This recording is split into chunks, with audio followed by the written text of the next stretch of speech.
एक समय की बात है। एक छोटे से गांव में अर्जुन नाम का एक लड़का रहता था।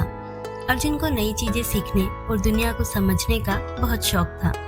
वह हमेशा सवाल पूछता था, नई जगहों पर जाता था और अपने आसपास की दुनिया को ध्यान से देखता था। एक दिन वह जंगल में घूमते हुए एक अजीब सी चमक देखता है। उत्सुकता से वह उस ओर बढ़ता है। पेड़ों के बीच छिपा हुआ एक चमकता हुआ पत्थर उसकी आंखों के सामने आता है।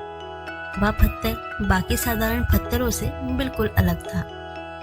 आहिस्ता से अर्जुन ने पत्थर को छुआ और तभी एक अजीब सी ऊर्जा उसके अंदर दौड़ने लगी। उसका दिमाग अचानक से तेज हो गया, जैसे उसे हर चीज समझ में आने लगी हो। अब अर्जुन को हर कठिन सवाल का जवाब तुरंत मिलने लगा। गांव के लोग हैरान थे।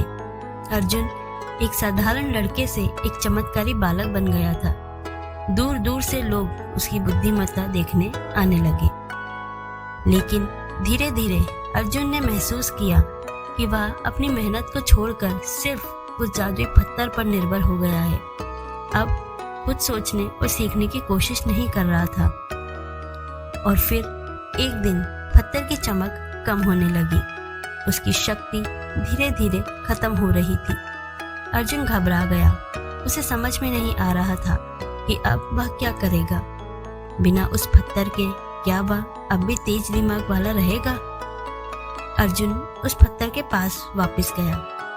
उसने गहरी सांस ली और पत्थर को ध्यान से देखा। उसे एहसास हुआ कि वह बहुत ज्यादा इस पत्थर पर निर्भर हो गया था और अपनी असली ताकत को भूल चुका था। उसने पत्थर को जमीन पर रखा और कहा, मुझे माफ करो, असली शक्ति मेरे अंदर ही थी, लेकिन मैंने इसे पहचाना नहीं।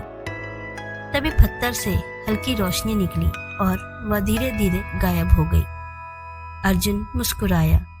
उसे अब अपनी असली ताकत का एहसास हो चुका था। इसके बाद अर्जुन ने अपनी मेहनत और लगन से अपने ज्ञान को बढ़ाया। अब वह बिना किसी जादू के भी हर कठिनाई को हल निकाल सकता था। तो दोस्तों, यह कहानी हमें सिखाती है कि असली ताकत हमारे अंदर ही होती है। बाहरी चीजों या किसी जादू पर निर्भर होने के बजाय हमें अपनी खुद की मेहनत और कौशल पर भरोसा करना चाहिए। यही असली सफलता का रास्ता है। तो दोस्तों, कैसी लगी आपको हमारी ये मोटिवेशनल स्टोरी? अगर आपको ये कहानी अच्छी लगी हो तो हमारे चैनल को सब्सक्राइब करना ना भूलें। मिलते हैं ऐसी ही प्रेरणादायक कहानी को सुनने के लिए अगले बुधवार।